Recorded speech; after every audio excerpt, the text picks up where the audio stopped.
नमस्कार। आपका अखबार के YouTube चैनल पर आपका स्वागत है। मैं हूं प्रदीप सिंह। जब किसी व्यक्ति या परिवार का अहंकार टूटता है तो उसकी आवाज़ बहुत ज़ोर से सुनाई देती है। आज दिल्ली की कुछ सड़कों पर नेहरू गांधी परिवार के अहंकार के टूटने की आवाज़ सुनाई दी। कांग्रेस के जितने बड़े नेता हैं सब इकट्ठा थे। कांग्रेस पार्टी के दफ्तर से इकट्ठा होकर पैदल राहुल गांधी के साथ चले। कहाँ जाने के लिए? इन्फोर्समेंट डायरेक्टरेट के दफ्तर जाने के लिए। ये दृश्य आपको दिखाई दिए होंगे, याद आएंगे जब आज़ादी के आंदोलन का समय था या कोई बड़ा जन आंदोलन हो रहा हो। भ्रष्टाचार के आरोपी को बचाने के, उसके समर्थन में इतने नेताओं का इकट्ठा होना इस बात का संकेत नहीं है कि राहुल गांधी के साथ कितने लोग हैं। इस बात का संकेत है कि इस परिवार के साथ साथ कांग्रेस पार्टी के बाकी बड़े नेताओं ने भी सती होने का फैसला कर लिया है।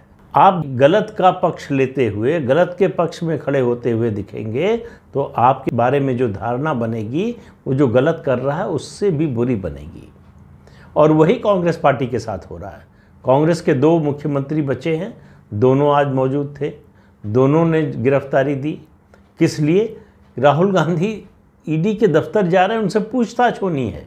अब इस पर क्या एतराज़ हो सकता है किसी को? अगर आपने कोई घपला किया है, घोटाला किया है, प्राइमा फेसी प्रथम दृष्टया मामला बनता है तो उसकी जांच होगी। जांच की पहली स्टेज है, आपसे पूछताछ होगी।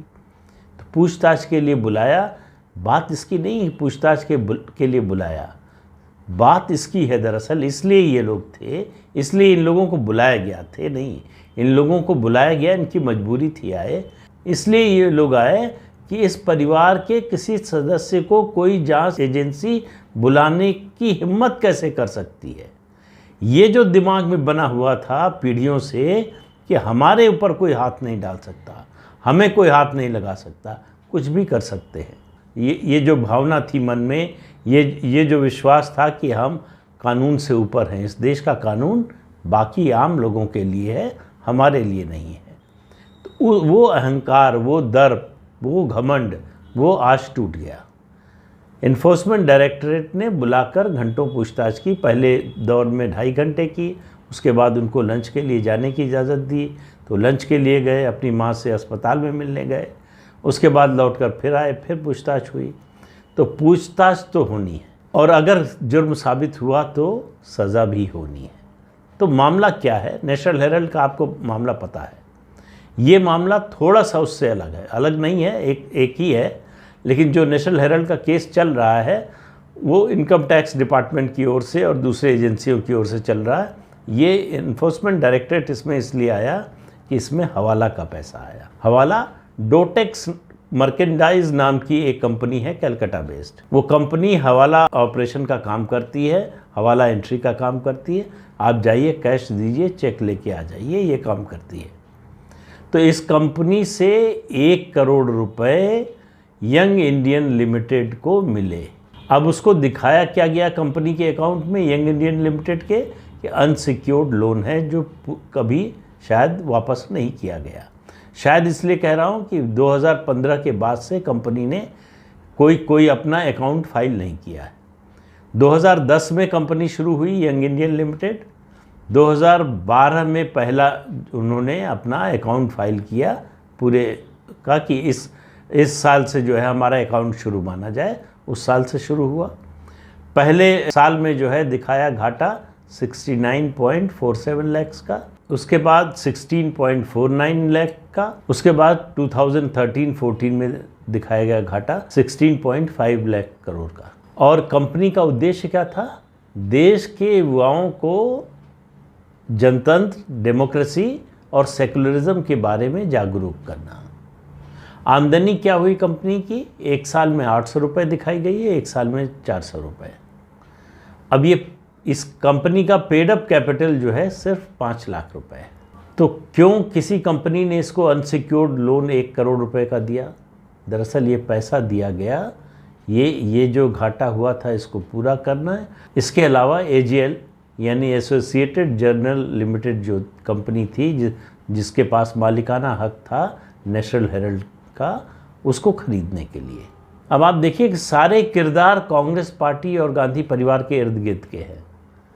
राहुल गांधी, सोनिया गांधी, इस कंपनी की यंग इंडियन लिमिटेड की जो भी 2 या 3 हुई एजीएम, एनुअल जनरल मीटिंग जो होती है, वो सोनिया गांधी के सरकारी आवास 10 जनपद पर हुई। कंपनी परिवार की है।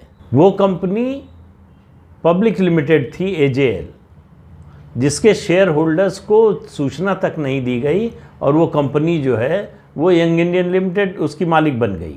तो मामला ये है कि अब इनसे पूछताछ ये हो रही है कि आपके परिवार का डोटेक्स मर्केंडाइज से लिमिटेड से क्या संबंध है, ये पैसा क्यों दिया गया, ये लोन क्यों दिया गया।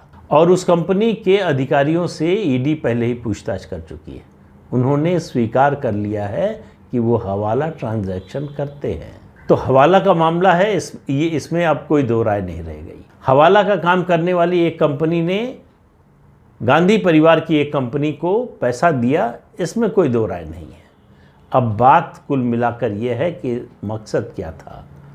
आमतौर पर होता क्या है ऐसी कंपनियों में, आप कैश लेकर जाइए, चेक लेकर आइए। तो क्या कैश भेजा गया था?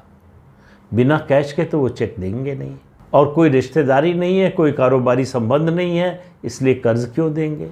कर्ज ही अगर लेना था यंग इंडियन लिमिटेड को, तो नेशनल हेराल्ड की इतनी संपत्ति है, उसके अगेंस्ट ले सकते थे। लोन अगेंस्ट प्रॉपर्टी लिया जा सकता था। बहुत से वेन्यू हो सकते थे, बहुत से तरीके हो सकते थे। सवाल ये है कि इस डोटेक्स कंपनी से क्यों लिया गया और क्या और भी ट्रांजैक्शन हुए उसके साथ। ये सब बातें, ये सब चीज़ें ईडी खंगाल रही है। और इसी बारे में सोनिया गांधी से भी पूछा जाना है। उनको 8 जून को पेश होना था, तो उससे पहले उनको कोरोना हो गया, तो उन्होंने समय मांगा 2-3 हफ्ते का। तो ईडी ने उनको 23 जून का समय दिया। तो दूसरा नोटिस पहुंचा, उसके बाद उनकी तबीयत खराब हो गई और अभी गंगाराम अस्पताल में भर्ती हैं। तो अब देखिए अगली डेट क्या आती है, लेकिन बचेगा तो कोई नहीं है, पूछताछ तो होगी ही। ये जो घमंड था कि भारत में हमसे कोई एजेंसी पूछताछ नहीं कर सकती, वो घमंड, वो दर्प, वो जो है, वो गुरूर, वो टूट गया है। तो राहुल गांधी से जो पूछताछ हो रही है वो मनी लॉन्ड्रिंग एक्ट के सेक्शन 15 के तहत हो रही है, और उनसे पूछताछ के दौरान कोई वकील मौजूद नहीं रहेगा। ईडी जो पूछताछ करती है वो बाकी एजेंसियों से अलग होती है। ईडी लंबा क्वेश्चनेयर 50, 60, 100, 150, 200 सवालों का क्वेश्चनेयर बनाती है, उसी के जाल में फंसाती है। आप एक सवाल के जवाब में कुछ बोलते हैं, दूसरे सवाल के जवाब में कुछ बोलते हैं, वहीं पकड़े जाते हैं। तो वो झूठ निकलवाने की जो मशीन होती है, मशीन की ज़रूरत नहीं पड़ती ईडी को, वो अपने सवालों से उस मशीन का काम करते हैं और सच उगलवा लेते हैं। तो वही राहुल गांधी के साथ होने वाला है। और दूसरा, ईडी के साथ एक और चीज़ होती है कि ईडी जो पूछताछ करती है, उसके बाद आपने जो कुछ कहा है, जो बयान है आपको खुद ही लिख के देना पड़ता है, जिससे बाद में आप मुकर न जाएं। तो इसलिए राहुल गांधी के लिए जीवन में ये पहला ऐसा मौका है जब किसी जांच एजेंसी के सामने या किसी जांच एजेंसी से उनका साबका पड़ा है। और ये अनुभव उनके लिए ही नहीं, उनके पूरे परिवार के लिए पहला है, नया है। याद कीजिए, इंदिरा गांधी की हत्या, प्रधानमंत्री रहते हुए प्रधानमंत्री आवास में गोलियों की आवाज़ सुनने के बाद दौड़कर निकली सोनिया गांधी, घर में ही मौजूद थी। लंबा मुकदमा चला, कई साल तक मुकदमा चला। वो एक तरह से गोली लगने के बाद, गोली चलने के बाद की जो भी घटना हुई, उस सब की चश्मदीद गवाह थी, लेकिन उनसे कभी पूछताछ नहीं हुई। किसी एजेंसी ने पूछताछ नहीं की, किसी अदालत में उनको पेश नहीं होना पड़ा। तो ये परिवार का जो है भाव था कि हमसे कौन पूछेगा। ये सब जो हुआ है वो सिर्फ इसलिए हुआ है, ये बहुत भौंडे तरीके से किया गया है, और इसलिए किया गया है ये मानकर कि हम तो इस देश के राजा हैं, हम पर कौन हाथ डालेगा, तो हम जो भी करें वो सही है, जो हम कह दें वही कानून है। और एक समझौता जो चला आ रहा था 2014 के पहले राजनीतिक दलों में कि हम आपके व्यक्तिगत मामलों में नहीं पड़ेंगे, आप हमारे नहीं पड़िए। तो सब लूट खा रहे थे, सबका धंधा चल रहा था। वो जो कंसेंसस बना हुआ था, एक पॉलिटिकल कंसेंसस करप्शन के खिलाफ नेताओं के बीच में, नरेंद्र मोदी ने उसको तोड़ दिया इसलिए कि उनको करप्शन करना नहीं है और उनको करप्शन होने नहीं देना है, और जिन्होंने किया है उनको पकड़ना है, सज़ा दिलाना है। तो इसलिए वो कंसेंसस तो चल ही नहीं सकता था। अब जो हो रहा है, वो जो बार बार ये आरोप लगाया जा रहा है कि जांच एजेंसियों का दुरुपयोग हो रहा है, दरअसल जांच एजेंसियों का पहली बार उपयोग हो रहा है करप्ट लोगों के खिलाफ, जिन पर करप्शन का आरोप है या जिनके बारे में शंका है कि इन्होंने जो है ये भ्रष्टाचार किया है, और उसके शुरुआती जो है प्रमाण मिलना शुरू होते हैं। पहले उसकी जांच होती है, जब ये लगता है कि हाँ इन्वॉल्वमेंट लग रहा है तब आगे बढ़ते हैं। तो अब जांच हो रही है, पूछताछ हो रही है, जांच हो गई, पूछताछ हो रही है। पूछताछ के बाद ज़्यादातर मामलों में ऐसा होता है कि फिर एजेंसी 2, 3, 4 या 2 पूछताछ के बाद ही, संख्या कोई तय नहीं होती, उसके बाद तय करती है कि इनको गिरफ्तार कर लिया जाए। गिरफ्तार करने के बाद वो लेकर जाती है अदालत में और कस्टोडियल रिमांड की बात करती है, जो सत्येंद्र जैन के साथ हो रहा है। कई बार पूछताछ हो चुकी थी, फिर एक दिन बुलाया, पूछताछ की, कुछ समय गिरफ्तार कर लिया। 13 दिन की रिमांड मिली। आज वो 13 दिन ख़त्म हुए तो उनको भेज दिया गया, कहाँ? तिहाड़ जेल। तो क्या गांधी परिवार का इंतज़ार कर रहा है तिहाड़ जेल? इस प्रश्न का जवाब किसी के पास नहीं है। लेकिन मैं इतना ये होगा कि नहीं ये भी मुझे मालूम नहीं, लेकिन मैं सिर्फ इतना कह सकता हूँ कि आज की तारीख में ये बात असंभव के दायरे से बाहर निकल गई। तो क्या होगा वो तो ईडी जानता है कि पूछताछ के बाद फिर उनका अगला कदम क्या होगा, फिर बुलाएंगे नहीं बुलाएंगे, कितनी बार बुलाएंगे, और उसके बाद सोनिया गांधी से पूछताछ के बाद फिर क्या होगा, सोनिया गांधी पूछताछ के लिए कब उपलब्ध होंगी। तो ये टाइम बाई करने का भी एक तरीका होता है, मामले को टालते रहने का, कि शायद परिस्थिति बदल जाए, शायद कुछ और बदल जाए, शायद कुछ चमत्कार हो जाए।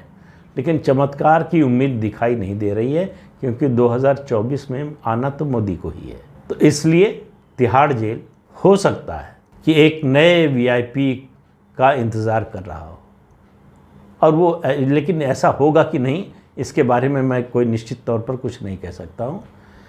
तो इस अंक में इतना ही, अगले अंक में फिर मिलेंगे किसी नए मुद्दे के साथ। तब तक के लिए इजाज़त दीजिए, नमस्कार। आपसे अनुरोध है कि ये चैनल देखिए, शेयर कीजिए, लाइक कीजिए और सब्सक्राइब ज़रूर कीजिए। नमस्कार।